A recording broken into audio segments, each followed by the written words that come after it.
ایک صحابی روزے پر روزہ رکھتے تھے۔ افطار کے لیے کوئی چیز کھانے کی میسر نہ آتی تھی۔ ایک انصاری صحابی حضرت ثابت رضی اللہ عنہ نے دیکھ لیا۔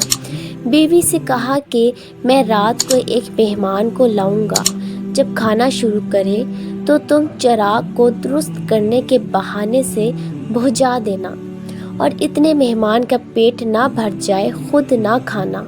چنانچہ انہوں نے ایسا ہی کیا، ساتھ میں سب شریک رہے جیسے کھا رہے ہو۔ صبح کو حضرت ثابت رضی اللہ عنہ جب حضور صلی اللہ علیہ وآلہ وسلم کی مجلس میں حاضر ہوتے تو حضور نے فرمایا کہ رات کا تمہارا اپنے مہمان کے ساتھ کا برتاؤ حق تعالی شانہ کو بہت ہی پسند آیا۔